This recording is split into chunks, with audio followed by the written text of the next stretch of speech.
So you have a pension, and most people would say that you're all set. But here's why that is only half the story. Because here's what a pension doesn't tell you. A pension doesn't tell you what to do with your 401k that's been sitting there for 30 years. It doesn't tell you that leaving that 401k untouched could trigger a forced tax bill for you when you're in your 70s. And that pension doesn't tell you what happens to your spouse's income, God forbid, if you were to pass away earlier than expected. And I talk to families all the time who have a guaranteed pension check, and they still feel anxious. And they've done everything right, and they still don't have a plan for how these two pieces of their puzzle are going to work together. So today I want to help you change that. But before we jump into any strategy, I want to make sure that we are speaking the same language, because these are two types of accounts that work completely differently. So your pension is a defined benefit plan. And with that, your employer promises you a specific monthly payment, oftentimes for life, based on your years of service and your salary throughout your working years. And once you set that up, you don't need to manage it, and you don't need to make any investment decisions around that. It just shows up in your paycheck every week, and you don't need to worry about it. Your 401k, on the other hand, is called a defined contribution plan. You put money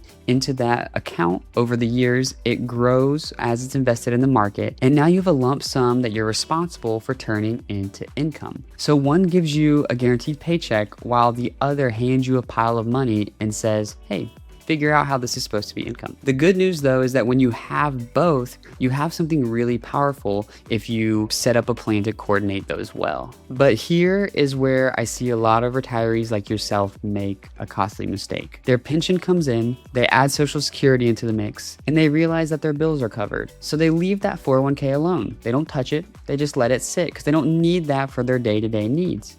And honestly, that could be the right move, but it can also create a serious tax problem down the road, one most people don't necessarily see coming. Once you get into your 70s, for some of you it'll be age 73, for some of you who are a bit younger it'll be age 75, the IRS requires you to start taking distributions from your 401k whether you need that money or not. The IRS is making sure that they are going to get their tax bill, so you can't let that tax can get kicked down the road forever in those accounts. And those withdrawals can be big enough to where they're potentially pushing you into a higher tax bracket, triggering Medicare surcharges, and increasing the taxable portion of your Social Security as well. So the real question is, what is the most tax efficient way to draw it down before the IRS starts to force my hand? Now, this is one of the most powerful strategies that we use with our clients who have a pension already covering their living expenses. If your pension and your Social Security are meeting your monthly needs and you're not yet 73,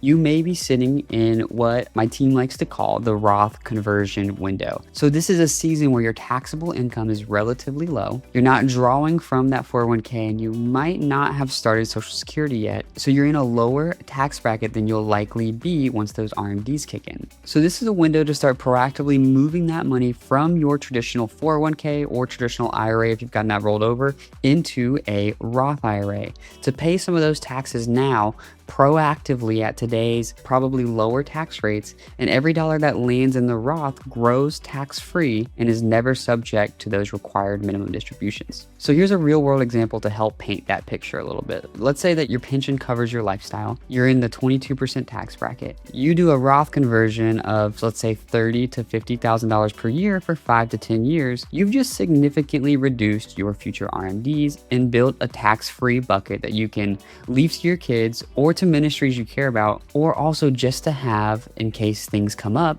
And it just gives you more flexibility, and the more flexibility you have, the better in retirement. So this isn't the right move necessarily for all of you, but if you have a pension and a sizable 401k, especially most of that being pre-tax, this conversation needs to be happening. It needs to happen before you turn 73 so that you can optimize your situation. But let's say your situation is a little bit different and your pension doesn't quite fully cover your lifestyle expenses, so you'll need to be drawing from your 401k as well to help supplement your income. So how do you sequence that? Well, here's a general framework though your situation will always require a bit of a personalized look and personalized touch, personal finances, of course, are personal. So step one is that you need to know your guaranteed income floor, your pension plus your Social Security. That's your baseline of money that you know is going to be coming in. Everything else on top of that is the gap that you will be looking to fill with your investments or from your savings. So you want to be able to fill that gap strategically. You don't want to pull more than you need, because every dollar that is coming from your traditional 401k or IRA is going to be taxable. We don't want to trigger more of a tax event than you need, and we don't want to pay the IRS more than you have to be. We want to pay the fair share, but not give the IRS any tips. But on the other hand, there is a bit of a dance, because you don't want to be pulling too little and then let that account continue to grow and then create that future required minimum distribution problem down the road like we've been talking about. Next, you want to also be revisiting your asset allocation if you're going to be making withdrawals from your 401k. A lot of people leave their 401k in the same aggressive investment mix that they had during their accumulation years. But in retirement, this account is also your paycheck, and that changes how it should be invested. And lastly here, you want to be factoring in your legacy as well. How do you want to be passing on this money to your kids, to charities? If your pension is covering you and your spouse's expenses, and this 401k and these investments you have are left over in a sense. So your 401k here could be a primary asset that you're going to be looking to pass down to your children and to charities that you care about. And so that is going to change everything about how you draw that account down. Now, I want to spend a minute here on something that a lot of families don't think about until it's typically too late. And that's when you retire and elect your pension, you likely had to or will have to make a choice to take that full benefit for yourself, or to take a reduced benefit that continues to pay your spouse once you have passed away. And that benefit's called a survivor benefit election. In that election, whether you choose just for yourself or to pay out to your spouse, that choice is permanent. So you can't go back and change it once you have made that choice. And a lot of people choose the full benefit to maximize their monthly income, because it's a higher dollar amount, so that tends to make the most sense. And that's understandable. But if your spouse outlives you by, say, 15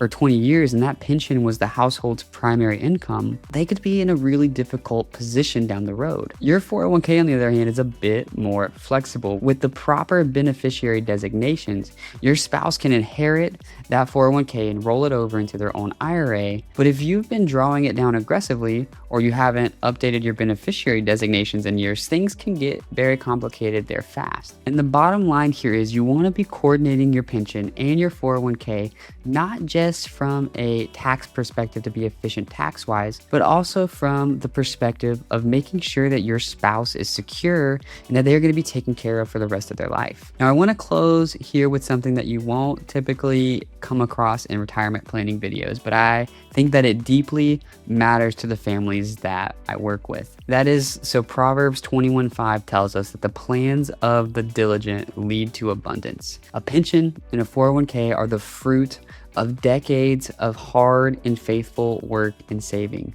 And now you're at the moment when you transition from building wealth to deploying it, and that transition deserves just as much intentionality as everything that came before it. And if we haven't gotten the chance to meet yet, my name is Dylan Martin. I'm a certified financial planner here at Stewardship Investments. And at Stewardship Investments, we believe that money is a resource, not just the end goal.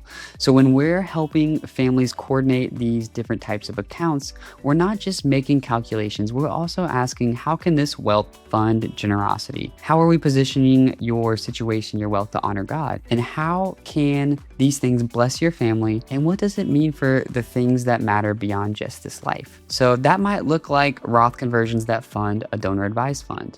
It might look like a giving plan built into your withdrawal strategy, or it might just mean having a plan that finally gives you peace so you're not anxious all the time about if the market moves or if tax laws change. And that's why we get to know you before we look to advise you. So if you are one of the fortunate and blessed ones who have both a pension and a 401k heading into retirement, and you haven't sat down with someone to map out how these two pieces of the puzzle work together, that is a conversation that you need to be having. So if you need help in that area having that conversation, make sure to hit the link below in the bio to schedule a complimentary planning call with my team. We'll take the time to understand your full picture before we make any recommendations. And if this was helpful, please make sure to subscribe. We post new content every week to help families make wise, faith-centered financial decisions. So thanks for watching. We'll see you in the next video.